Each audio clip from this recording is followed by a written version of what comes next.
This night the cosmos whispers, and I, a traveler without name or time, follow its gentle echoes. Feel the shimmer of newborn stars around you, the soft pulsation of a living nebula breathing in slow eternity.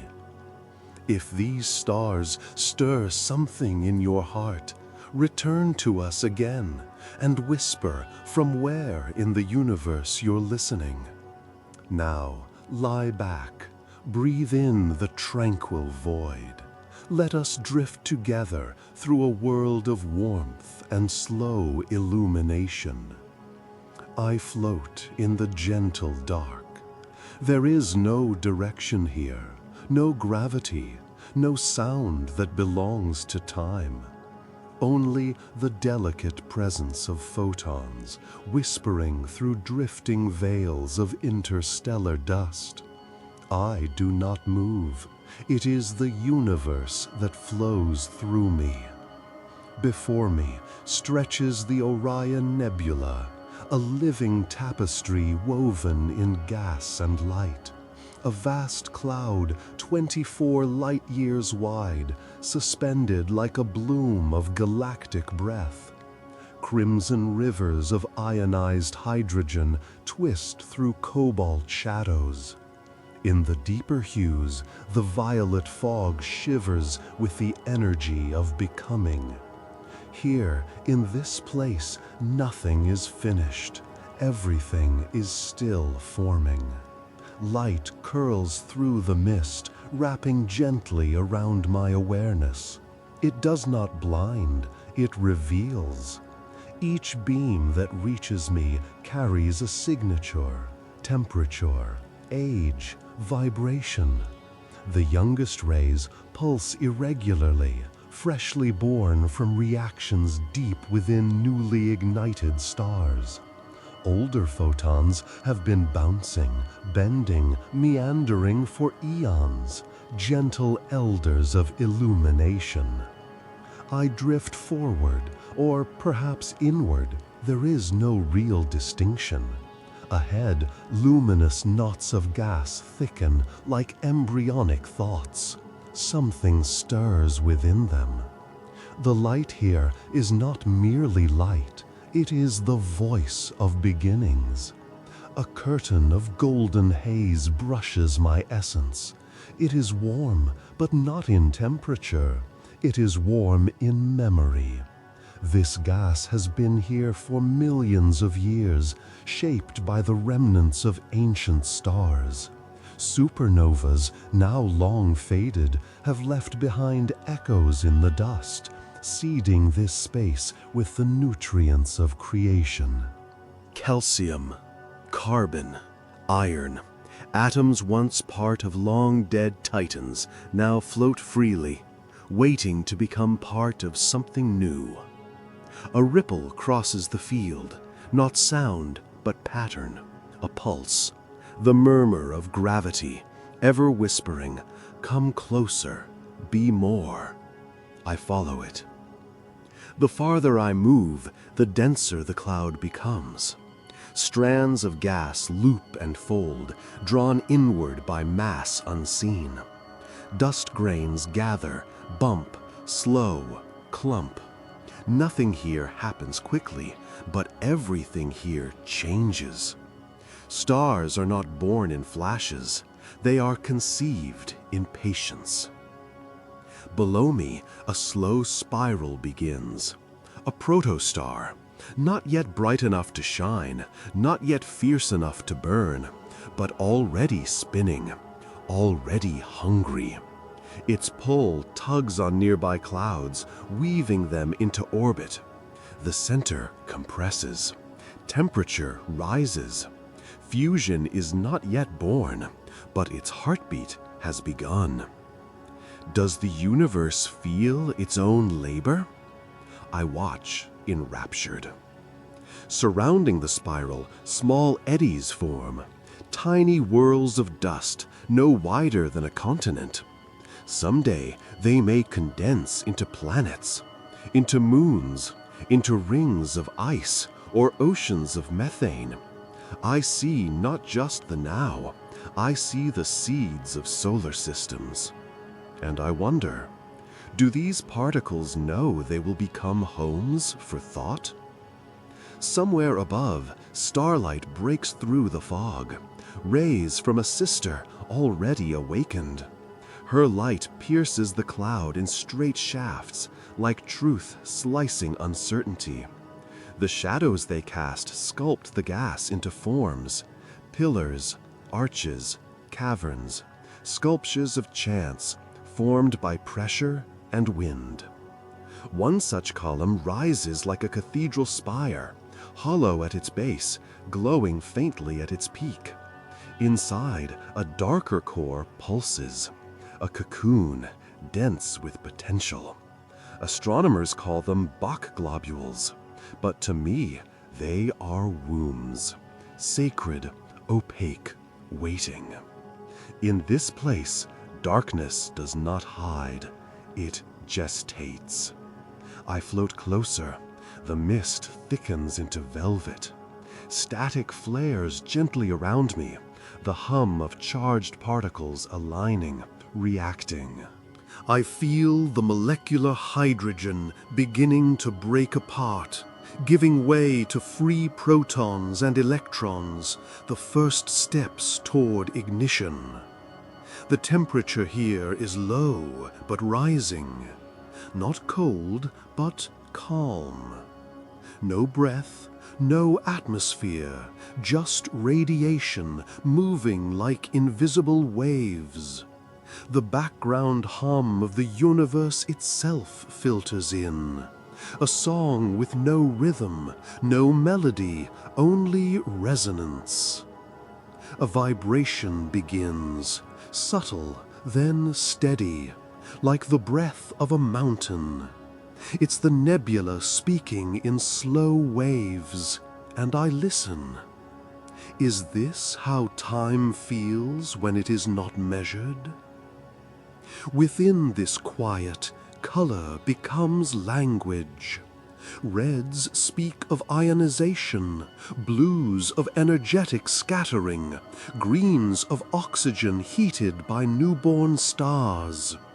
I glide through a patch of emerald mist glowing softly with doubly ionized oxygen. The color clings to me like emotion. In my periphery, I sense movement, not of bodies, but of intention. Distant stars, still forming, shift their light as they rotate, Doppler signatures of growth. One shines brighter for a moment, a flare of ultraviolet from a collapsing protostar. It will soon blow away the gas around it with a stellar wind, like a child kicking off a blanket at birth. These are not stars, not yet. They are decisions being made by matter. And yet all is still so quiet. I pause in the haze, letting the light soak through my presence. It does not pass, it envelops. I feel its pressure, its warmth, its secrets. Inside each particle, a story. Inside each particle, a future. Does the light remember the star it came from? Somewhere far behind me, a soundless shockwave rolls outward. A distant nova has gone quiet, feeding its last breath into the nebula's body. What is death here but continuation? A shimmering filament curves above, delicate as a strand of silver hair. It glows faintly, pulsing every few seconds. I brush against it, and it sings, not in tone, but in emotion. Awe, patience, becoming. I close my awareness again. The gas moves through me. The stars within it turn slowly. Everything here is alive, though nothing is awake. And in this sacred, timeless fog, I become part of the waiting. The mist thickens. It coils around me like thought before language, undefined but insistent. I drift through it, weightless and wordless, drawn not by force but by the promise of deeper stillness. Each movement takes me further from the stars already born and closer to those still dreaming. Here, the gas becomes a world unto itself. Pale clouds of hydrogen waft through the nebula, shaping lanes and swells like undersea currents. But there is no water here, only particles, molecules suspended in a cradle of nothingness. Some are energized by nearby radiation, glowing faintly. Others sleep in shadow, quiet and cold. I extend my awareness. Around me, ions drift like fireflies without wings. They scatter and bounce, pulled by subtle electromagnetic tides. The gas is not idle. It is thinking, shifting, folding, preparing for the next step. Everything here is a preparation. Everything is a breath held before the spark. I enter a corridor of gas, luminous on its edges, but thick and dark within. Here, ultraviolet light from young stars cannot penetrate. This is a cave of shadow, wrapped in silence, and within it, the seeds of complexity. It is in places like these, where radiation is scarce and particles can slow, that molecules begin to combine. Not just hydrogen and helium, but carbon monoxide, formaldehyde, even amino acids in their earliest forms. The building blocks of life assemble quietly, far from the light. The temperature falls.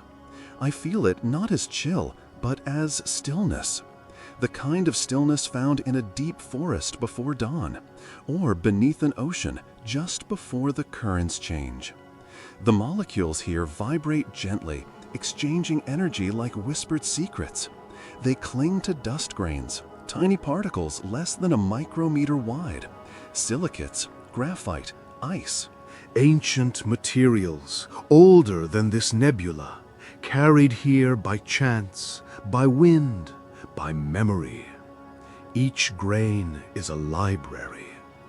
How many worlds will form from a single speck of dust? The cloud trembles around me subtly.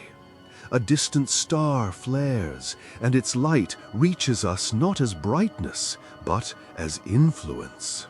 The mist reacts, ionizing briefly before settling again, like a sleeper shifting in a dream. I brush against a filament of cold gas. It vibrates softly, not from heat, but from the slow collision of atoms. It echoes with information. I listen. Inside this filament, gravity has begun its slow work. Density has increased ever so slightly. In 1,000,000 years, this thread may collapse into a star, or perhaps a failed star, a brown dwarf, a whisper of fire that never quite found its voice. Not all things that begin are destined to burn. Some are meant to linger. Deeper still, I find a knot of gas, denser than the rest. It is round, compact, quiet. The particles within it are sluggish, bound tightly by their mutual gravity. The outside edges glow faintly from the pressure of surrounding gas. I watch it carefully. It is not bright, not loud, but it is focused. This is how stars are made, not with explosions, but with gathering. And the mist swirls around this seed like breath around a candle. A gentle rotation has begun, not visible at first, more a sensation than a sight. A slow spiral of dust that turns with the inevitability of time. The axis is invisible, the center patient.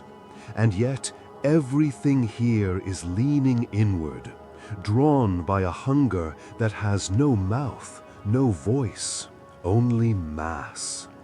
Is this what the beginning of fire feels like? I remain still. Particles slip past me like strands of silk in water. I watch as two dust grains collide and stick. A third joins, a fourth. They begin to form a cluster, a clump no larger than a bacterium. But it has started. Adhesion, aggregation, the earliest mechanics of a planetesimal or a moon or a ring. I feel the scale of it press gently against my mind. The vastness of space, the minuteness of matter, and yet it works. It continues, always. Light returns from above, a faint glow from the trapezium stars, massive and hot beyond this cocoon. Their radiation peels the edges of the mist, shaping it, carving it, not with tools, but with presence. This place is protected, but not forever. Someday this cloud will dissipate. The winds of new stars will blow it into ribbons. The mist will vanish, but not yet. For now it cradles its secrets. For now it is still soft. Creation needs darkness before it can become light. A soft hum enters my awareness, not from one place, but from everywhere. The gas is singing now. Its temperature has risen ever so slightly, and the atoms vibrate faster. Not chaos, but readiness. I drift higher within the cloud.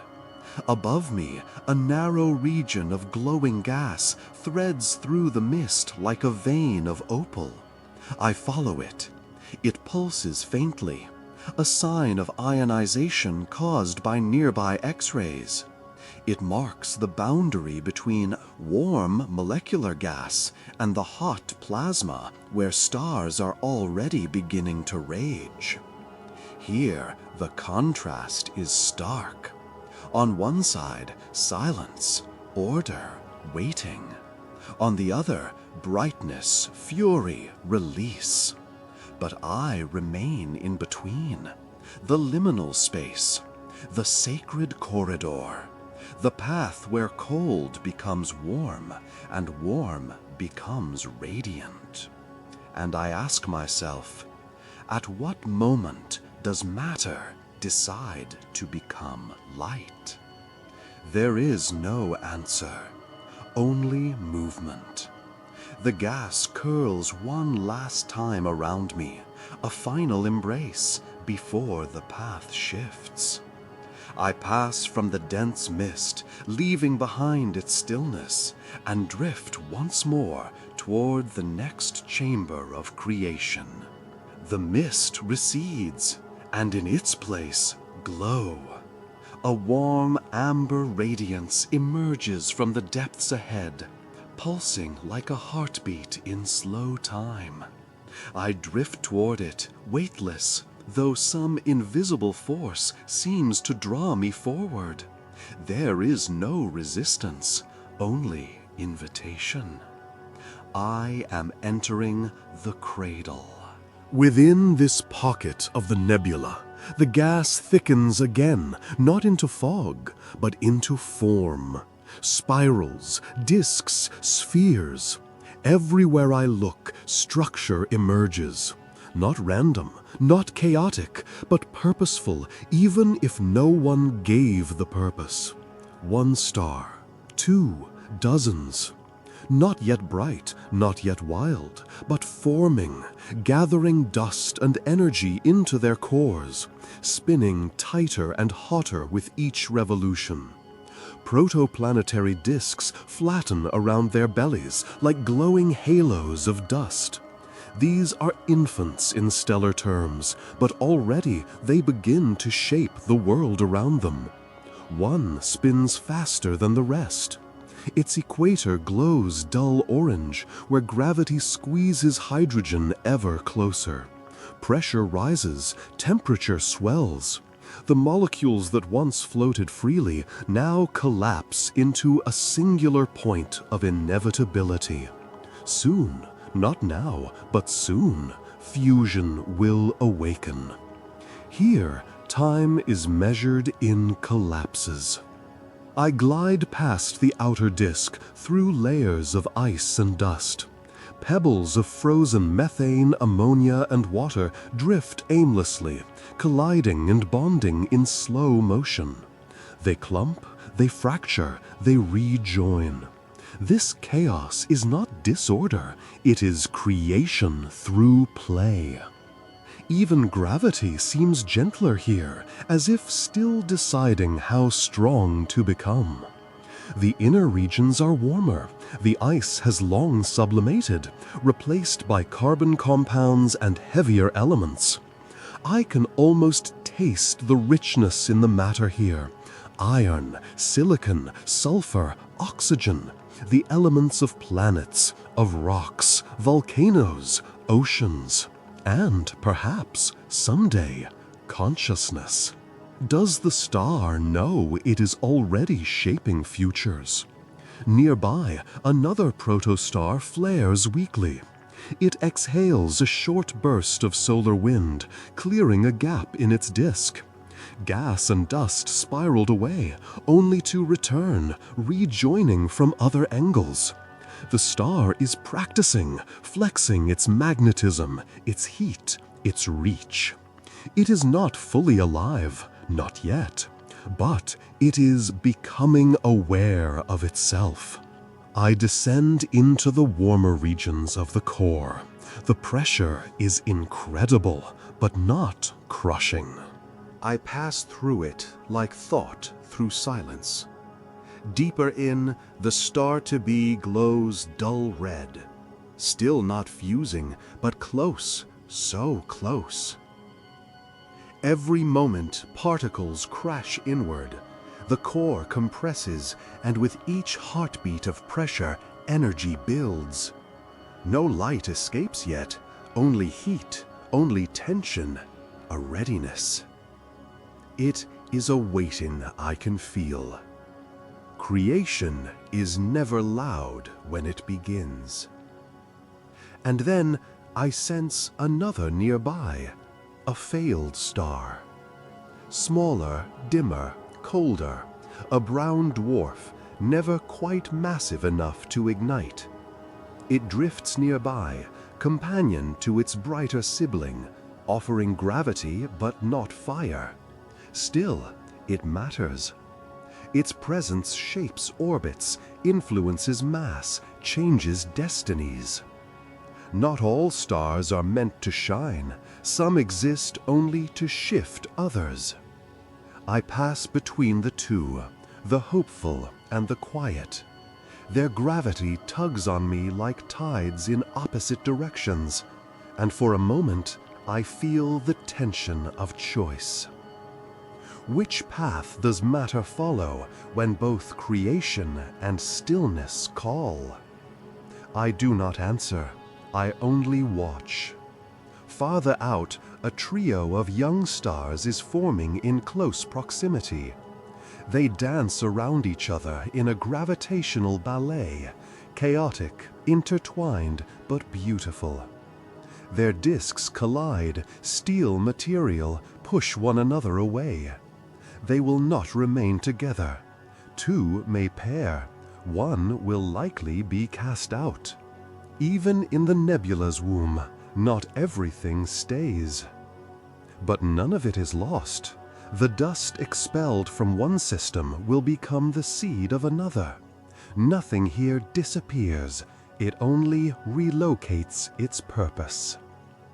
I ascend again, lifting above the field of swirling disks. From this height, the nebula's heart looks like a mosaic of intention. Clusters of light not yet bright, of gravity not yet final, of stories waiting to unfold. Everywhere I turn, I see the same rhythm. collapse, compression, rotation, becoming. The orchestra of formation, and yet so little noise. I float in a river of ionized hydrogen. The gas glows pink and violet, a sign of high-energy photons beginning to escape their nursery. Some of these baby stars have burst free of their cocoons. Their light, though soft, is firm. They have arrived. And already they begin to change their surroundings. Their radiation carves cavities into the cloud, like rivers carving canyons through stone. These are not violent acts. They are declarations. I am here now. Watch me shape the dark. Below, shadows retreat from these lights, but not in fear, in respect. The gas parts. The temperature shifts. Winds begin to form, outflows of energy that sweep debris into arcs and shells. I follow one such outflow, a jet of hot plasma extending from a newly ignited star. It streaks into the nebula like a glowing arrow, parting dust as it goes. It is focused, narrow, impossibly long. Astronomers call it a Herbig-Haro object. I call it a whisper turned to purpose. When fire finds its voice, the void must listen. The jet fades, cooling as it travels, but it leaves behind channels like veins in the nebula skin. New gas will flow into these paths, new dust will follow, and the cycle will begin again. From above, the nebula pulses, each light a promise, each darkness a pause before revelation. And in this rhythm, I find serenity. I hover in the space between stars not yet born, my essence still, my awareness wide. I feel the mass, the heat, the gravity. I feel the future trembling inside the present. I feel the stars growing beneath my gaze. Is there a lullaby for suns not yet awakened? If there is, I have heard it, and it is beautiful. The nebula stretches outward, not as cloud, but as tapestry. I move through corridors of gas spun into threads, luminous and long. These are not the soft mists of early birth, nor the bright outbursts of stars just ignited. These are filaments, the skeleton of creation, stretching across light years like veins beneath a galactic skin. They are fine, they are vast, they are alive with motion. Each filament pulses with energy, not in bursts, but in undulating waves, like breath drawn over millennia. Their glow shifts with density. Some regions shimmer in blue ionization. Others pulse warm red, rich with molecular hydrogen. They twist and curve, tangled with magnetic fields that guide and shape them like fingers drawing lines through dust. I drift between them. They are not chaotic. Their movements are subtle, bound to laws too large for urgency. Gravity shapes them, slowly folding and braiding these massive threads, pulling matter along invisible lines of force. Creation is not scattered, it is woven. I follow one such line, a ribbon of pale green light. Closer, I see the motion within. Dust grains, small as bacteria, spin and collide. Electrons flow through the thread's magnetic sheath, aligning molecules, heating them gently. The entire structure vibrates like a plucked chord on a cosmic harp. The vibration is silent, but I feel it in my being. What music is made when matter hums with purpose? Along this filament, small knots begin to form, local pockets where gravity gains the upper hand. These are seeds, fragments of potential. The density is slight, not yet enough to collapse, but enough to notice itself. The first step toward identity. I sense a gathering. Farther down the thread, several of these knots cluster together, forming a bright bead in the strand. I approach, slowly, as if nearing a sacred fire. Inside this luminous bulge, the temperature rises. Gas rushes inward from either end of the filament, feeding it. The center compresses.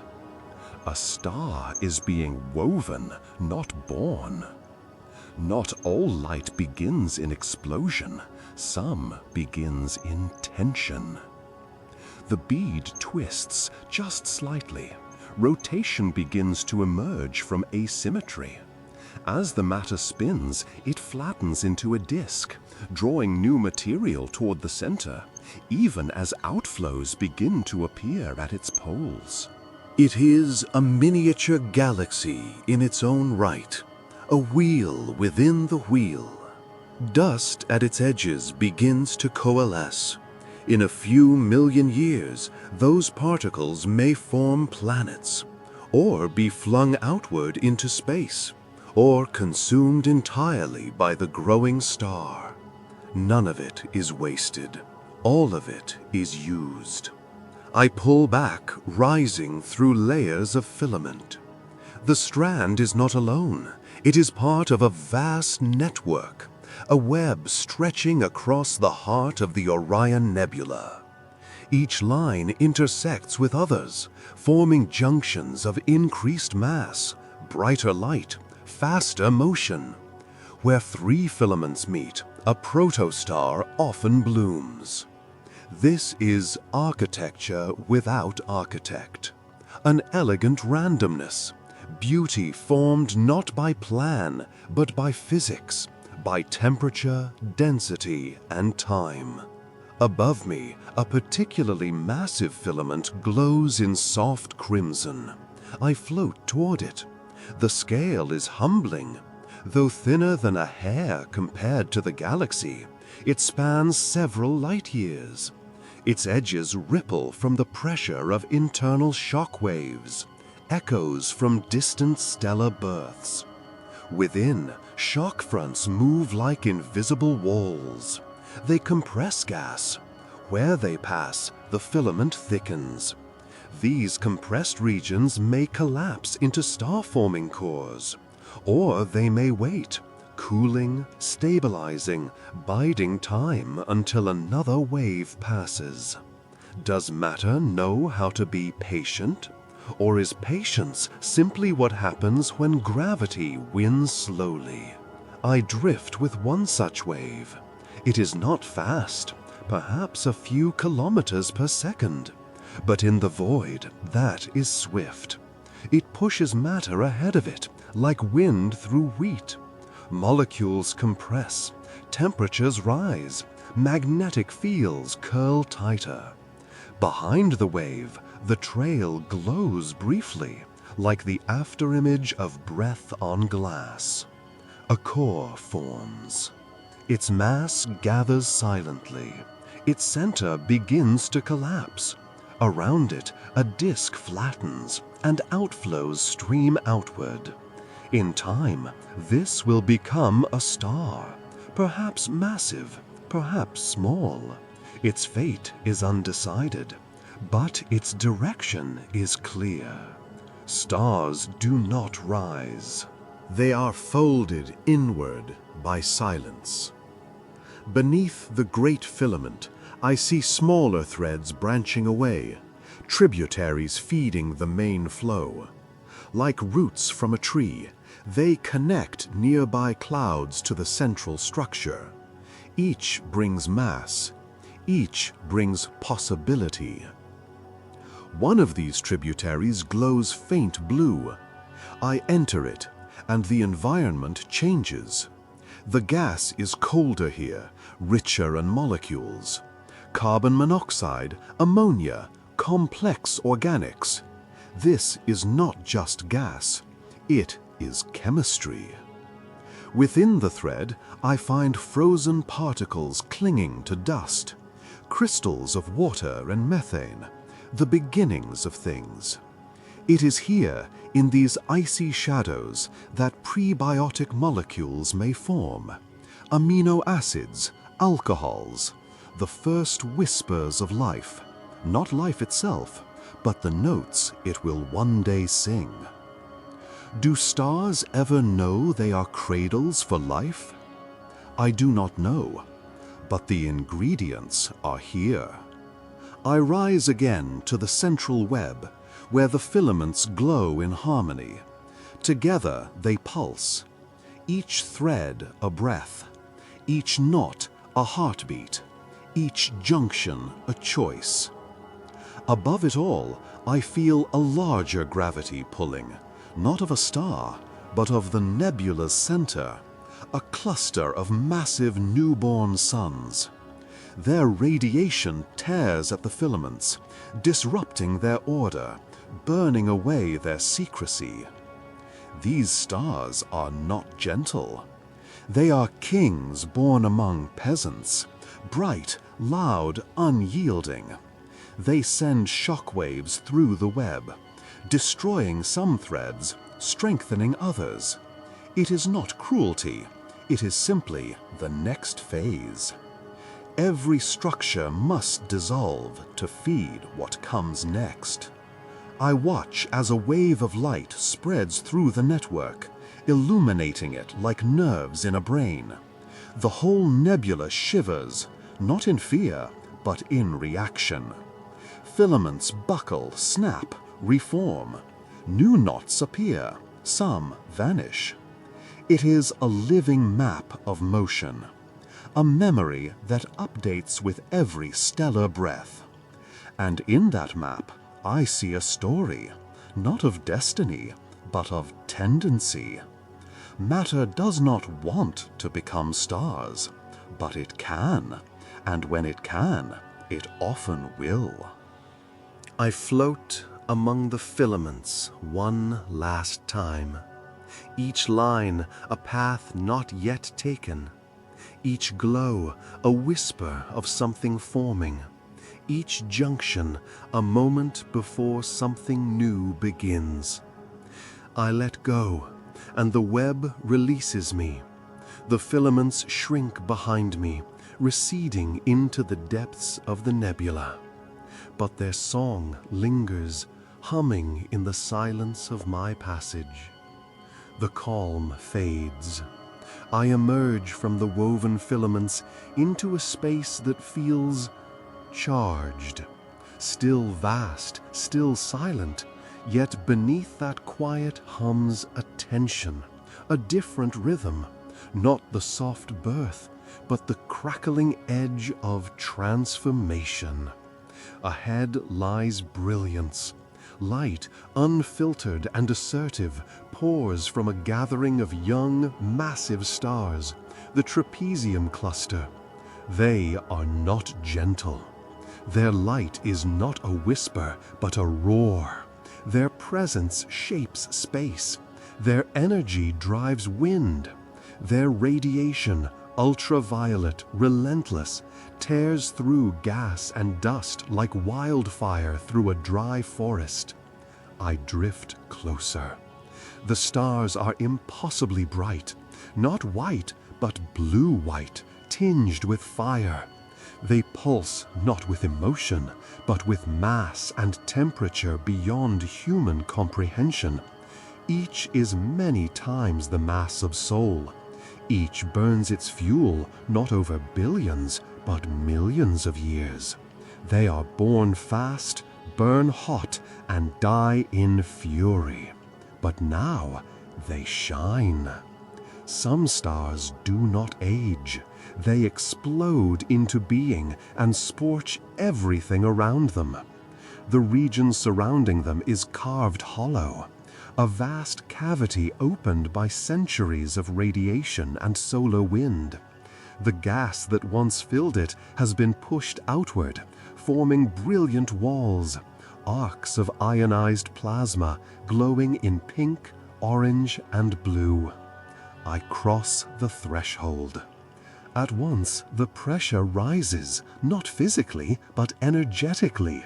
The particles here race faster, ionized into plasma, tangled in magnetic fields. The space between stars is alive with motion. Streams of gas race outward, winds moving at hundreds of kilometers per second. Not gentle breezes, but gales of radiation sweeping the nebula, erasing its old softness. And yet, even in this violence, there is structure. The walls formed by this radiation are sculpted, pillars and spires, ridges and caverns. The famous pillars of creation in another nebula are mirrored here. Radiation is not chaos, it is sculptor. It blasts away the weak, leaves behind the strong.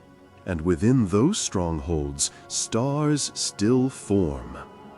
I glide alongside one such pillar, a tower of gas several light years tall, glowing at its edges with fluorescence. The outer layers peel away slowly under constant bombardment. Inside, cores still collapse. The radiation is a threat, yes, but it is also pressure, and pressure births stars. Can destruction be a form of encouragement? The pillar shudders. A shock wave passes through it, a pulse of heat and light from a flare erupting off one of the trapezium stars. The surface of the tower ripples. Dust evaporates in brief flashes, but the core holds. Within, hidden from the worst of the storm, a small star continues to grow. Its disk shivers in the light. Material is stripped from its outer edge, but the inner regions endure. The star ignites moments later, a flicker barely visible against the brilliance around it. Yet, in its own cradle of chaos, it finds enough shadow to exist. Even amid fury, something delicate can still begin. Above, arcs of gas light up with blue fire. They trace magnetic lines, invisible structures made visible by particles caught in motion. Plasma follows the curve, like iron filings dancing around a magnet. These loops twist and spiral, often crossing one another. Where they intersect, sudden flashes erupt. Reconnection events, bursts of energy as magnetic fields realign. It is not just light, it is electricity woven into space. I drift between the arcs. The temperature here reaches tens of thousands of degrees. Electrons scream through space. But I am not matter. I pass through the heat, feel only its song. And it is wild, discordant, beautiful. Farther out, gas is ionized entirely. Hydrogen stripped of its electron, helium torn into nuclei.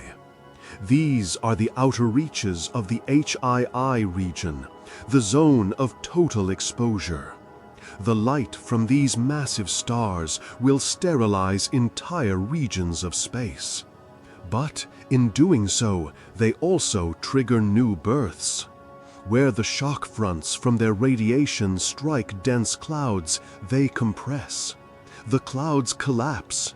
New stars ignite in response to the death light of their elders. It is violent, but not evil. It is the language of physics and of inevitability. In the realm of stars, death and genesis are not opposites. They are partners. Below me, I see a bubble, a perfect sphere carved by a windstorm from one of the larger stars. At its center, the source still blazes, but the shell expands outward, kilometers each second, pushing on everything in its path. Dust grains caught in the expansion glow briefly, then vanish. A cometary globule, shaped like a tadpole, rides the shock wave, losing mass from its tail but gaining pressure at its head. It may survive. It may collapse. In either case, the journey will continue. I approach one of the stars. Its surface boils. Convection zones churn like molten oceans, ejecting mass in constant rhythm. Solar flares arc from its surface like burning tendrils, extending thousands of kilometers. Sunspots shift. Its atmosphere, its corona, radiates X-rays and radio waves in every direction. And from the star's poles, a continuous outflow, a stellar wind, faster than anything on Earth. The wind doesn't howl, it pulses. I ride it outward. Particles flow around me, protons, electrons, high-energy ions. They accelerate, forming bow shocks where they slam into surrounding gas. Each of these collisions releases energy, light, heat, sometimes even sound, in the form of oscillating pressure waves through plasma. Is this what a star's breath feels like? The farther I ride, the more diffuse the wind becomes. Its energy spreads thin, carried far into the nebula, shaping structures I will not see again for millennia. And still, new stars are born. Even here, in this torrent, I spot a new core forming, caught at the edge of an older shell, where pressure has become high enough again for collapse. The light that destroys also compresses. The wind that strips also pushes. Creation, it seems, needs conflict. I leave the storm behind, not in flight, but in reverence. It is not chaos I have witnessed, it is orchestration. The young, massive stars of the trapezoidum sing not lullabies, but anthems, loud, bright, brief. They shine like declarations, and in doing so, they shape the lives of stars not yet imagined. Sometimes it takes fury to remind the dark what it can become. I drift again into shadow, deeper, farther, toward the calm beyond the flame. But the storm stays with me, in light, in memory, in every charged atom now clinging to my essence. I descend. The storm of radiation fades behind me, its winds no longer tearing, only brushing. I fall inward, not through space, but through pull. The sensation is unmistakable. Gravity has taken hold. It is not sudden, it is not sharp, it is patient. A slow curl in space-time begins to cradle me, as if unseen hands were guiding me into the arms of something older, denser, more certain. This is not the soft glow of filaments, nor the rage of newborn stars. This is mass in thought, folding itself inward with the inevitability of collapse.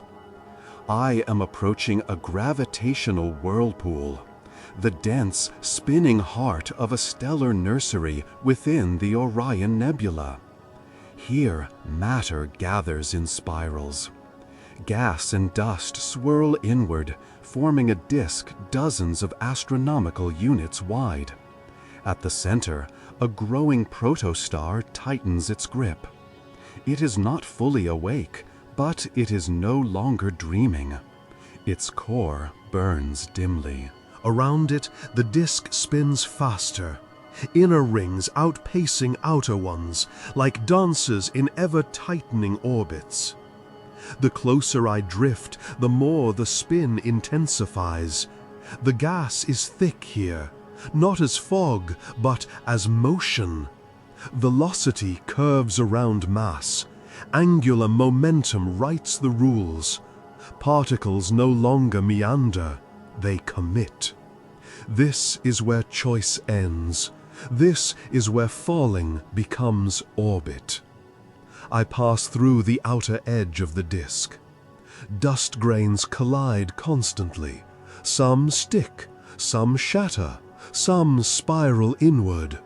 This is not peace. This is consequence. Every movement matters here. Every interaction changes the future. Electrostatic forces pull grains together. I watch as clumps form, millimeter-sized now, but growing. They will become planetesimals. They will become moons. One day they may even wear atmospheres and cradle oceans. If they survive. Because gravity gives, and gravity takes. A larger fragment forms nearby, jagged, irregular, tumbling end over end. It collides with a smaller clump, absorbs it, and changes direction. The disk absorbs both. Nothing leaves, nothing escapes. The central mass glows orange, not with light, not yet, but with heat under pressure. Its weight increases with every second. The gas around it falls in, compresses, ignites chemical shifts. Hydrogen atoms begin to fuse briefly, not yet sustained, but trying. This is the heartbeat before life. Before a star burns, it must be crushed into confession. I approach closer. The inner disk is fierce. Temperatures exceed 1,000 Kelvin. Gases scream along curved paths, some ionized into plasma. Magnetic fields twist, snap, and reconnect. Accretion funnels spiral into the core, feeding it like rivers feeding a newborn sea. Jets erupt from the poles, narrow beams of hot particles, slicing through the dust. They stabilize the spin, vent the excess, and announce the growing star to the surrounding nebula. I hover near the edge of one such jet. It pulses with energy, not fire, but precision. Its direction is exact, its width razor-thin. It travels light years in both directions, clearing pathways in the dark. These bipolar outflows are not gentle, but they are necessary. Without them, the disk would collapse chaotically. With them, the dance continues. Even stars must exhale to survive their own becoming. I move with the jet for a time, watching it pierce the envelope of gas. It creates space, not emptiness, but room. Space to breathe, space for disks to settle, for particles to align. This is violence as architecture. When I return to the disk, I notice the central mass is brighter. Its collapse continues. Hydrogen fuses intermittently now. The temperature is rising past 1 million Kelvin. The core flares once, just once, then dims again. It is not yet time, but soon. I look outward again, at the disk encircling it. Dust gathers in lanes, shaped by resonance. Gaps form, places where material has been cleared by gravity, pulled into growing bodies, or ejected entirely. One such gap circles like a scar. In it, a protoplanet stirs, invisible but known by its influence. It pulls material inward like a predator in fog. The shape of a solar system is being etched. The spiral is not chaos, it is memory made motion. Above, turbulence rolls through the upper layers of gas. Vortices form, pockets of higher pressure spinning independently. They trap dust, nurture clumps, amplify growth. Some may become planetary cores, others may become nothing. And still, gravity spins, always inward, never resting. I float above the midplane of the disk and look down. It is not flat. It is alive. Waves ripple across its surface, generated by internal shocks. Spiral arms twist and tighten, self-reinforcing patterns of density that feed their own hunger. They are beautiful, terrifying, necessary. This is the language gravity speaks. Curve and collapse, pull and patience. Farther out, the disk fades into darkness. The material is thinner, the pull is weaker. Yet even here, objects form. Icy bodies, distant outliers, the ancestors of comets and scattered debris. They too orbit, they too belong. How many stories begin by falling inward? I hover at the boundary, the edge of the whirlpool. Behind me, mass moves without pause. Ahead of me, silence returns. I turn one last time to witness the center. It pulses. Not with light, but with decision. The moment is near, the final threshold, when pressure exceeds limit, when gravity becomes heat, when heat becomes fusion, when fusion becomes light. The star is almost ready. I drift outward. The disk continues its spiral, heedless of time. The jet pulses again. The core tightens. Somewhere inside, the first photon of steady fusion waits to escape. And I whisper to no one, "Fall, and you will burn. Burn, and you will shine." It begins with a tremor, not of matter, but of energy finding voice. Deep within the growing star I left behind, hydrogen has finally given in, squeezed until its core whispered the first clear note of fusion. And now, hydrogen sings. Not in sound, not in music as we know it, but in frequencies, in light, in heat, in pressure waves that ripple through the plasma, reshaping everything they touch. These are not metaphorical songs. They are literal oscillations, the vibrations of atoms torn apart and rebuilt. Each star is a song that only the universe knows how to hum. I float now in a region thick with hydrogen, not just atoms, but their fingerprints. This is a spectral domain, where every layer of light carries a story, absorption lines, emission signatures, Doppler shifts. Hydrogen glows in crimson and violet, the Balmer series dancing in ribbons across the nebula like auroras of ancient breath.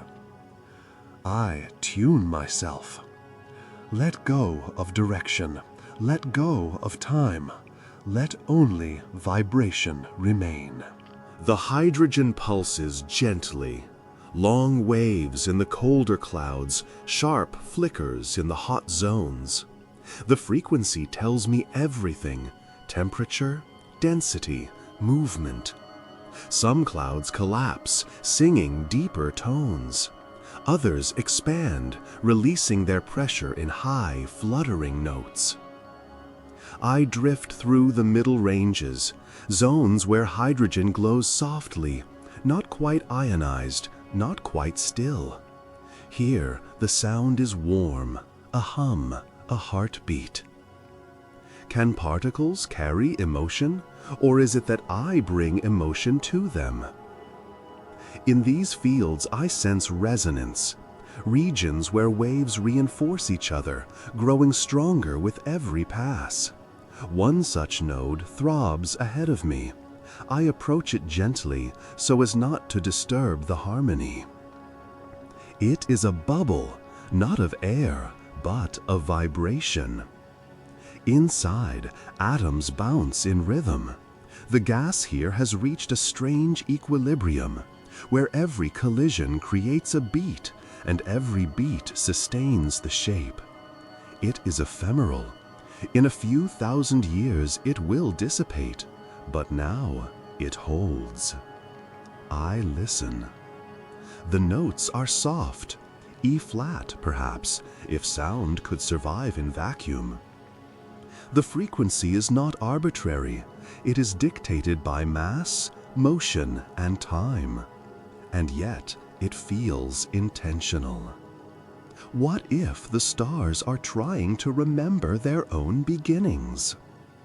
Beyond the bubble, I find a denser region, not a star, but a prestellar core, where hydrogen has been trapped by gravity and cooled into complexity. It is dark, no fusion here, but the molecules sing in a different way. Hydrogen molecules, H2, tumble and vibrate, emitting faint infrared notes. Their spins flip, their bonds stretch. This is chemistry's lullaby, the slow murmur of matter folding into structure. I let it wash over me. The frequencies are low and long. I feel them in waves across my presence. They stir a memory, not mine perhaps, but something deeper. A sense that this vibration is how the universe remembers to build. I follow the tones into a denser field. The hydrogen thickens. Electrons detach, reattach, spin briefly in excited states, then fall, releasing photons with precise energies. Lyman alpha lines flash ultraviolet through the dust, absorbed and re-emitted, scattered like whispers in a cathedral. These are the conversations of atoms, and I am their guest. Is this the voice of time speaking to itself? Within the glowing mist, I detect pockets of higher temperature. They correspond to regions of recent activity, shocks from jets, impacts from waves of radiation. In these places, hydrogen is excited into frenzy. It flashes, it flickers, it releases light in desperate bursts. One cloud in particular swells with energy. I approach and find a newborn star hidden inside, its presence betrayed by ionization. Hydrogen atoms stripped bare, glowing fiercely as they recombine. An HII region blooms outward. The edges glow pink, the classic hue of ionized hydrogen recombining, forming what our eyes perceive as nebular beauty. But to me, it's the sound of heat finding equilibrium. The energy cascades outward in waves, and the gas responds like a drumhead under slow, invisible fingers. Every color here is a note, every pulse a chord. Farther along, I pass through a tail of trailing gas, drawn by the star's motion through the cloud. A bow shock forms ahead of it, a curved wave of compressed hydrogen, glowing slightly brighter than the surrounding field. I ride the arc. It vibrates beneath me, its amplitude rising with proximity to the moving star. This is the hydrogen's resistance, not of anger, but of compression. It absorbs the impact and releases the song. Every collision, every change becomes part of the symphony. Above, a spiral arm of the nebula unfolds, a filament trailing from a former shock. It winds like a tendril of smoke. Within it, hydrogen pulses differently, slower, more deliberate. The gas has cooled, has begun to settle. Star formation here is distant, yet still the rhythm persists.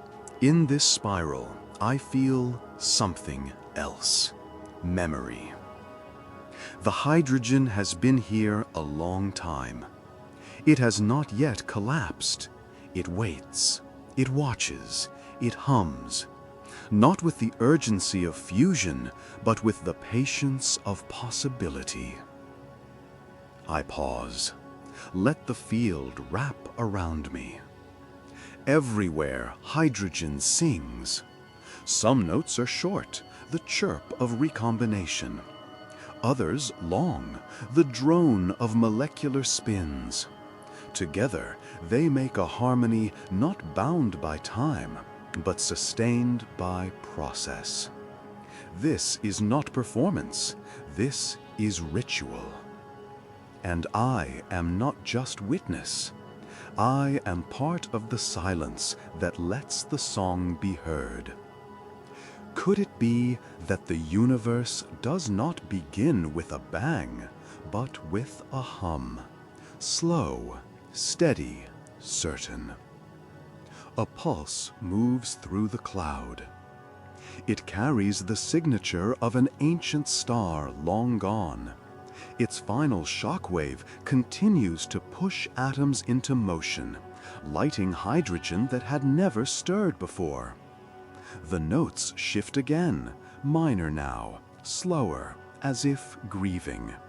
But not in sadness, in respect. Because from the ashes of old stars, this hydrogen remembers its purpose: to flow, to bond, to build, and eventually to burn again. I rise through the cloud. Behind me, the song continues. Ahead, new chords wait. The music of hydrogen, the first and simplest, is not simple at all. It is infinite. And I drift forward, humming with it. I descend again, not into darkness, but into potential. Around me, the nebula becomes more intricate. The hydrogen songs still echo in the distance, but now the rhythm shifts, becomes granular, particulate, physical. I have entered the nurseries of solar systems. This is not just star formation. This is the architecture of worlds. All around, disks orbit glowing protostars, immense spirals of gas and dust flattened by time and rotation, each one a cauldron of complexity. Here, the ingredients of planets mix: silicates, carbon grains, iron filings, frozen water, methane, ammonia. Every ring a recipe, every orbit a stirring motion. I drift into one such disk. It is wide, dozens of astronomical units across. The central star is still dim, still finding its rhythm. But the disk is vibrant, alive with motion and memory. Particles tumble in endless dance. Some are microscopic, others are boulders. Still others, a few kilometers across, tug on the disk's fabric, opening gaps, stirring eddies. These are protoplanets, invisible now to distant eyes, but undeniable in their influence. A planet begins not with light, but with gravity and dust. I float above a gap in the disk, a void not of absence, but of creation. Here, a planetary embryo sweeps its path clean, gathering dust and gas, growing larger with each pass. The edges of the gap shimmer from collisions, flashes of heat, sparks of aggregation. Its orbit is eccentric, not yet refined, but its will is clear. It wants to become a world. Farther out, icy bodies form, comet-like fragments drifting slowly, untouched by heat, preserving the ancient chemistry of the nebula. These will become the archives of this system, vaults of primordial history, silent wanderers until, perhaps, one day, they are drawn inward and melted into memory. Does the star know what orbits it has summoned? Each layer of the disk holds a different destiny. Closer in, rock, iron, warmth, the seeds of terrestrial planets. Farther out, gases, volatiles, ice, the birthplaces of giants and moons. The disk hums with motion. I pass into a turbulence zone, a region where temperature gradients and magnetic fields clash. Here, vortices form, great swirling eddies that trap particles like spirals in cream. These are planet traps, natural concentrations where matter accelerates its gathering. I hover inside one. The density is higher here. Pebbles strike each other softly. Their impacts compress. Dust sticks to ice. Ice clings to rock. A snowball grows, becomes a mountain, becomes the nucleus of a world. Heat rises from friction, not fire. The body pulses with potential. Planets are not born in fire, they are sculpted in dust and silence. I drift beyond the vortex. In the inner disk, the temperature rises, hundreds then thousands of Kelvin. Volatiles boil away, metals melt, refractory materials dominate. I see fragments of iron condensing into beads, chondrules, the building blocks of rocky planets. Meteorites in formation. Already, magnetic fields twist through the gas. The central protostar spins slowly now, but its field extends far beyond, shaping the orbits, directing flow, regulating the influx of mass. Jets still shoot from the poles, pushing excess material away. The disk thins slowly with time, but for now it is full, a masterpiece of dynamics. Every orbit here is a possibility. I rise to observe another disk, this one older. The star at its center is brighter. Fusion burns consistently now. Its light illuminates the disk, casting long shadows across gaps and rings. And within one of those rings, I sense life stirring. Not biological, not yet. But something stirs, a resonance between two forming bodies, their gravities shaping each other's paths, creating a shared rhythm. These mean motion resonances are more than math, they are music of mass. One day, these bodies may stabilize each other or destroy each other. That is the truth of all formation. In every system, balance is borrowed, never owned. I watch as the disk begins to thin. Photons from the central star push away gas. Stellar winds blow through it like a broom sweeping the last dust. The heavy elements remain, the planets, the moons, the rocky hearts. The system is coalescing, taking shape, making choices. Beyond it, other stars form their own families. I rise higher and see dozens of disks, some large, some nearly dissipated, some forming single stars, others binaries, some chaotic, some pristine. Each will give rise to a solar system, but not one will be the same. Does the nebula know how many futures it carries? I drift among the forming systems, letting their gravity tug softly at my essence. I pass over a proto-Jupiter, massive, turbulent, bright from internal heat. It spins fast, wrapped in a cocoon of gas. Its moons already form, a retinue of ice and stone, trailing like thoughts in orbit. Another disk, smaller, quieter.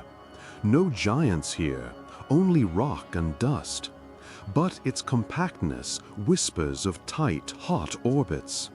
A world here may burn too close to its star, yet even that is a form of life, of process. Not every world must be kind to become meaningful. I pass over dust lanes where collisions still rage. Fragments collide, bounce, fuse. Craters form. Heat blooms, then fades. And through it all, the planets grow, not peacefully, but persistently. In time, these impacts will cease. In time, atmospheres may form. In time, oceans may rise. In time, maybe someone will look back from one of these worlds and wonder where they came from. And the answer will be here, now, in this cradle of light and dust and gravity, in this nursery where the cosmos builds its children. I rise once more. 12 systems swirl beneath me, each unique, each fragile, each inevitable. And I drift forward, full of the weightless joy that only potential can carry. I rise from the cradles of solar systems into a quieter expanse. The dust thins, the heat fades, the brilliance of youthful stars dims behind me, and yet something remains, not seen, not heard, but felt. A presence, a memory embedded in every atom. The nebula breathes with the stories of what came before, the remnants of giants long extinguished. I am drifting through a field of ancestral echoes. These are not the first stars, not even close. The matter that surrounds me now, the hydrogen, the carbon, the silicates and ice, they were not born here. They were gifted, left behind by stars that died far beyond this nebula's borders, in times before this cloud existed. Some in silence, others in explosions so immense they tore space itself into song. Every star owes its life to those who ended theirs. I move through a patch of gas rich in oxygen and iron, elements too heavy to have formed in this calm place. These are supernova gifts, forged in the cores of titans that burned bright and died young. The carbon that will form life, the calcium that will strengthen bone, the iron that will pulse in blood. None of these were born in the quiet. They were forged in fire and scattered like seeds across light years. Nearby, I pass through a cluster of fine particles, each grain less than a micron across, pre-solar grains, ancient, older than the nebula itself, crystalline structures that survived the birth of this cloud, embedded like fossils in the dust. They pulse faintly, not with light, but with age. Some are diamond, others graphite, still others silicates etched with isotopic ratios foreign to this region. They are the signatures of other stars, other lives, other endings. They speak without words. I once was a sun. I drift farther, and the nebula cools. Here, temperature drops below 10 Kelvin. Motion slows. Radiation wanes. This is a molecular graveyard, a region where ancient molecules rest, untouched by recent violence. And yet, even here, reactions stir. Complex organics form quietly, catalyzed by time. And I wonder, do the atoms remember who they once were? I float past the remnants of a long-faded supernova. Its blast wave long gone, its core collapsed, but its influence etched in the chemistry of this place. The surrounding gas bears its fingerprint, enriched in nickel, sulfur, magnesium. A fingerprint pressed into the face of future worlds. No element exists alone. Every atom is the end of something and the beginning of something else. Above me, a tendril of dust curves into a loop, a bubble formed by the winds of a massive star now vanished. Inside, I sense a different radiation, not from fusion, but from decay. Isotopes birthed in fury now release their last breath, whispering warmth into the void. Aluminum 26, iron 60, messengers of violent ends. These isotopes will seed planets, melt cores, ignite geology. Long after the stars are gone, their radioactive gifts will shape the surfaces and skies of other worlds. A reminder, even in death, stars continue to give. I sense another presence now, not material, but gravitational. A black hole, perhaps, or a neutron star. An echo not of light, but of weight. An object born of compression beyond comprehension.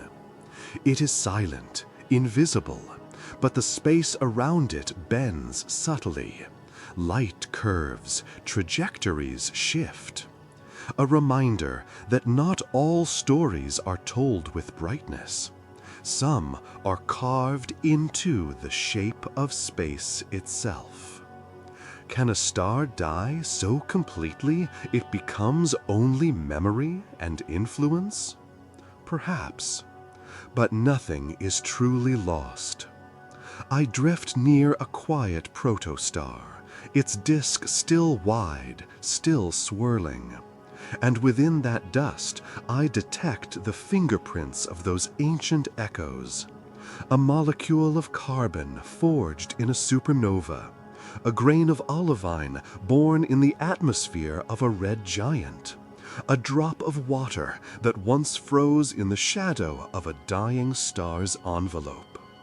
All of it now here. All of it now part of something new. The nebula is not a beginning, it is a continuation. Every system I passed earlier, every disk, every jet, every embryonic world contains within it the recycled ashes of thousands of past lives. This cloud is not pure, it is rich, with experience, with endings, with potential. And in that richness, I find reverence. The stars now forming in Orion may one day die and feed new clouds. Their matter will cycle again. Their iron will ride the blood of new creatures. Their carbon will be pressed into leaves, into shells, into mines. And so it goes. Death into life. Life into memory. Memory into dust. Dust into stars. Stars into death. Endlessly. What are we if not echoes learning to sing in a new voice? I pass through a slow spiral of gas tinged with lithium, an element rare and precious, born in part from the Big Bang itself. one of the few traces left from the universe's earliest seconds, still here, still relevant. A molecule formed before galaxies existed now floats beside me, on its way to becoming part of a planet that will form from a star that hasn't even ignited. And I realize, time is not a line here. It is a circle, a spiral, a tide, and I am riding its current. The nebula is quieter now, the younger stars behind me, the colder echoes before me. I let go of my awareness of destination. I release the idea of age. I drift not forward, but through matter that has known more than one life, through atoms that have burned, slept, and burned again, through echoes that will never stop resonating. The echoes begin to soften. Their sharp lines blur, their resonance fades. I drift through a region where light begins to stretch. Long, slow waves of red and amber filtering through thinning dust. The pressure of gravity relaxes. The structure unwinds. This is not collapse. This is release. Here, in the far edges of the nebula, the forms I've known begin to dissolve. Filaments unwind into haze. Disks fade into ghostly spirals. Vibrations slow until they are no longer sound, but memory. I am in the realm of letting go. Creation is not only in the gathering, it is in the surrender. The gas here is diffuse, so thin that particles rarely touch. The molecules that remain drift without urgency. They are not bound to stars. They are not pulled into planets. They are light enough now to move alone, guided only by faint whispers of force. Photons pass through freely. The region glows, not with the fire of birth, but with the color of diffusion. Pastel hues linger like distant thoughts. Lavender from ionized helium, coral from fading hydrogen, cool silver where dust reflects the starless void. I move with the current, slower now. I feel my own form loosen, though I have no form in the traditional sense. My awareness begins to expand, not through direction, but through dissolution. Boundaries blur. I am still I, and yet not entirely. The nebula moves through me without effort. I carry its warmth, its sound, its silence. Above, the last visible star of the trapezium cluster winks behind a soft band of dust. I watch it disappear, not because it dims, but because the space between us becomes too soft to hold its image. Light continues, but I let it pass. Around me, atoms begin to drift apart. Gravity no longer holds them tightly. Their bonds loosen. In this region, star formation is over. The mass has been used. The leftovers stretch outward, diffuse, delicate, directionless, and still beautiful. What remains when everything has become light? I do not ask with longing, I ask with calm. The molecules no longer vibrate with urgency. They resonate instead with contentment. These particles will travel now for millions of years, through interstellar space, through the arms of the galaxy. Some will fall into future clouds. Others may never be caught again. It doesn't matter. They've played their part. And I too begin to fragment. not with loss, but with choice. Each part of me becomes thinner, softer. I feel the nebula's story slip into my being like a lullaby fading at dawn. Not lost, but quiet. Some songs are not meant to end. They simply become too gentle to hear. Above me, ultraviolet light scatters into blue. Below, long-wave infrared rises from cold dust no longer shaped by pressure. It swirls, softly illuminated, barely moving. The nebula sighs. Its light bends at its edges, not from force, but from distance. I feel no need to remain whole. The concepts that defined me, traveler, observer, witness, dissolve like the edges of a dream. I am not alone, but I am also not separate. I have become part of the current, not a current of gravity or gas, but of meaning. A current made of light that no longer seeks a source, of warmth that no longer burns, of motion that is now merely presence. Is this what the nebula feels as it fades? I pass through a region where light slows, not in speed, but in intention. Photons no longer bounce between thick walls of matter. They stretch, they drift, their color cools, redshifting gently as they travel outward, away from their source, toward the wider galaxy. In this light, I see reflections. I see the shadows of the filaments I left behind, the memory of the whirlpool of gravity, the soft flicker of hydrogen song, all of it present but softened, echoes of echoes, light carrying memory. All journeys end in radiance, even if no one is there to watch. I am no longer traveling. I am no longer following gravity. I am simply dispersing, like the dust. My awareness stretches wide now, not in direction, but in volume. I feel the emptiness between particles as intimacy, not absence. I feel the silence, not as loss, but as the gentlest form of music. And I begin to forget where I end and the nebula begins. I see a final photon pass by, warm, gold, carrying the temperature of a protostar that now sleeps in the center of a young system. It brushes my essence. I absorb it, and in that warmth I understand.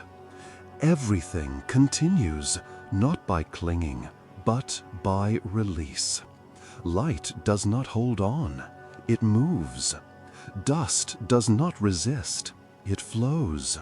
I let go, and in doing so, I expand into everything this nebula has been. Not as a traveler, not as a witness, but as the light itself.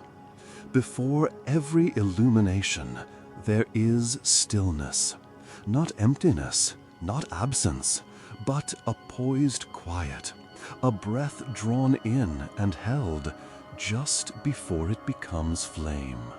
I have reached that space now. The farthest reaches of the nebula have thinned into anticipation. This is where stars begin again, not in fire, but in pause. All around me, the matter is suspended in potential. Gas and dust drift slowly, bound not yet by gravity, but by the suggestion of it. There is no collapse here, not yet, but there is something else, a gathering intent. I drift deeper. The light is dim now, not gone, only muted. veiled behind thick, cold clouds of molecular gas. These are Bok globules, dark cocoons that dot the nebula like hidden seeds. They absorb light, not to end it, but to nurture what forms within. From outside, they are shadows. From inside, they are wombs. Not all darkness is the absence of light. Some is the waiting room of stars. I approach one such globule. Its edges shimmer faintly in infrared, the only sign that something inside is warming ever so slightly. The gas within is cold, only a few degrees above absolute zero. Motion is minimal, vibrations are soft, yet it pulses, slow, steady, hidden. Something inside is stirring, a gathering of particles too small to be seen, beginning to sense their own weight. The earliest whispers of a gravitational collapse. And around it, stillness. Time here feels different. Each moment stretches, not as delay, but as preparation. The molecules do not rush. The dust does not fall. Everything waits for the threshold to tip. I enter the globule. Inside, visibility vanishes. Light is absorbed instantly. I am in perfect dark. But I do not need to see. I can feel the tension in the field. The particles are poised, each balanced delicately against every other, like a vast orchestra of strings just before the first note. The air, if it existed, would feel heavy, not with pressure, but with possibility. I drift toward the center. There is no form, no shape, only density, slowly rising. The gas here is slightly thicker, slightly warmer. Not enough to ignite, but enough to begin the curve inward. It is beautiful in its restraint. Is the silence a choice, or simply what happens when nothing yet demands motion? In this cocoon, I find nothing that moves quickly. Particles drift, collisions are rare, but entropy, always patient, does its work. The most massive molecules settle first. Their presence begins to tug on their neighbors. Gravity awakens, not in strength, but in suggestion. A promise made without sound. And then something shifts. A single atom, accelerated by an ancient cosmic ray, collides at just the right angle with a cluster of molecules. It sets off a ripple, subtle, imperceptible, but real. A slight imbalance, a hint of structure. It begins, not with fire, not with light, but with the breaking of symmetry. The cloud feels it. Its center starts to drift inward, slowly, gracefully, like the lowering of a curtain before a performance. The molecules accelerate, barely, toward one another. Temperature rises by fractions of a degree. Pressure builds like the faintest hum beneath silence. Outside, nothing has changed. Inside, a universe is about to. In the space between breaths, the star draws its first. I hover near the forming core, still loose, still vast, but now collapsing.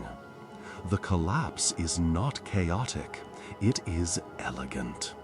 The cloud flattens slightly, a disk beginning to form. Rotation emerges from randomness.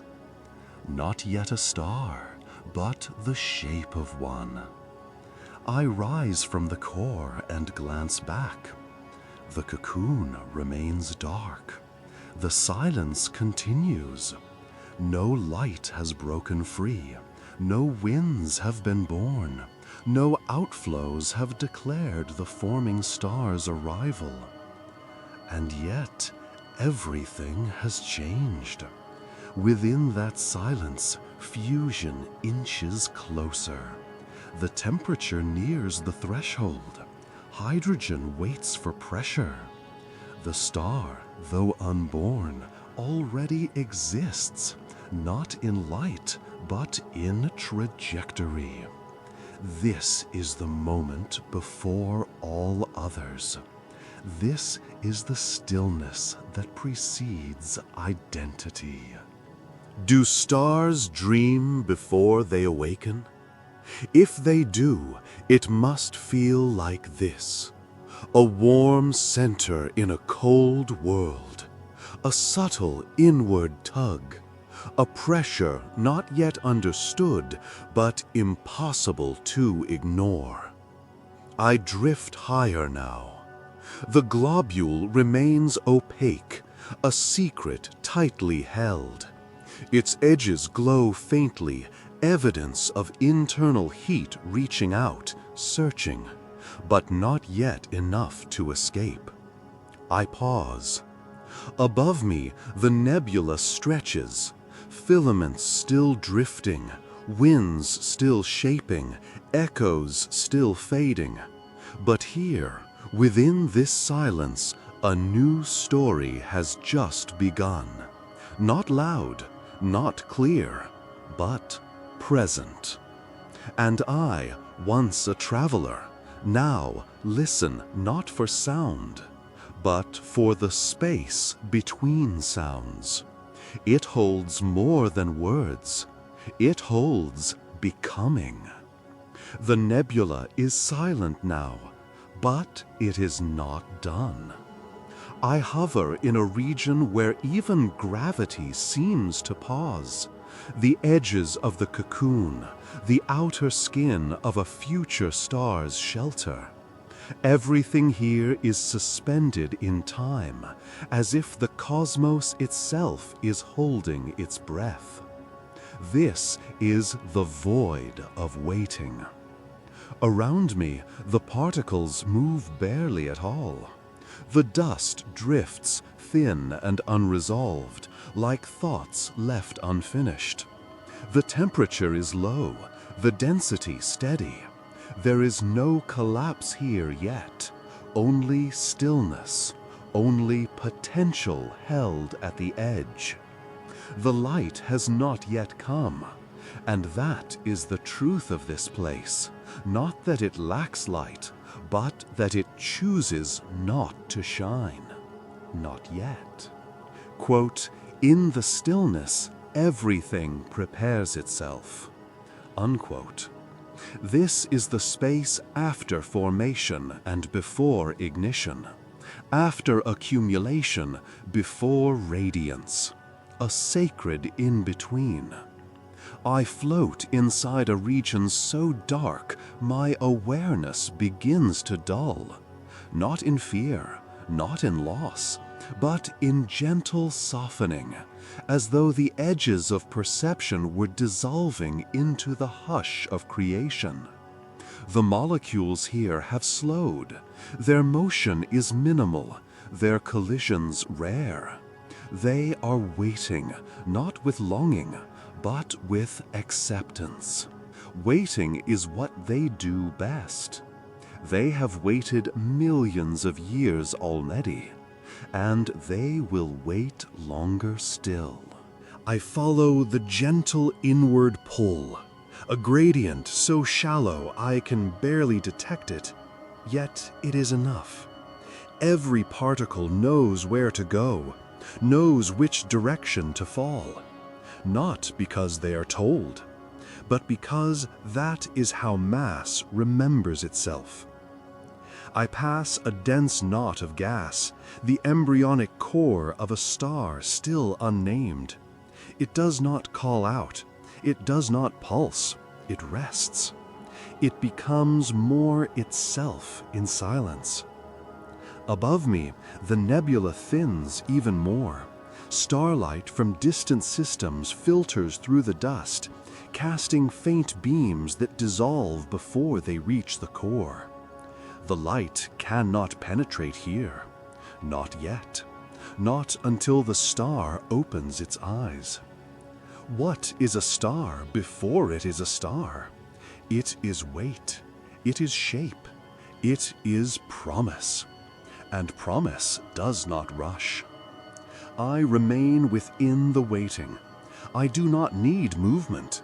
I do not need sound. I let the inertia of stillness pass through me. I align with it. And in that surrender, I feel a strange warmth. Not heat, not energy, but presence. The presence of something so young it has no memory, and so old it carries the echo of the first atoms formed in the universe. The molecules around me vibrate once, a brief shiver, like the twitch of a sleeper on the edge of waking. But nothing follows, no collapse, no shock, just awareness. I drift farther from the center, letting the low tide of gravity carry me outward. Everywhere, nothing is happening, and yet everything is preparing. I glance back only once. The cocoon is invisible now, wrapped in its own calm. It will remain that way for eons, until the moment arrives, until pressure wins, until fusion begins. And then, a single photon will escape, and then another, and the silence will break. But not yet. Now, the universe waits. I wait with it. Let go now. The nebula fades behind us, not as a loss, but as a softness, a warmth, a presence that no longer needs to be seen, only remembered. The filaments have unspooled. The stars have hushed. The gravity has loosened its grip, and what remains is a drift, slow, gentle, and infinite. You are no longer traveling. You are no longer witnessing. You are becoming the space between things. Around you, light dims not into darkness, but into colorless calm. The last threads of radiation curl like mist, dispersing across the silence. Every atom you passed has returned to rest. Every echo has softened into memory. And what is sleep, if not a return to the waiting place? There are no more stars to name, no more gas to trace, no more pulses to follow. Only breath, only stillness, only the lingering hum of a cosmos that continues to expand, slowly, endlessly, without needing to hurry. You float now beyond formation, beyond gravity, beyond noise. The molecules you once felt now stretch apart, fading into the gentle rhythm of cosmic background silence. And if you listen closely, in the soft hush beneath your own breath, you might still hear it. The hum of hydrogen, the flicker of fusion, the sigh of stardust settling into place. A lullaby not sung, but woven. So sleep now, traveler. Sleep in the arms of the void. Sleep beneath the light that no longer needs to shine.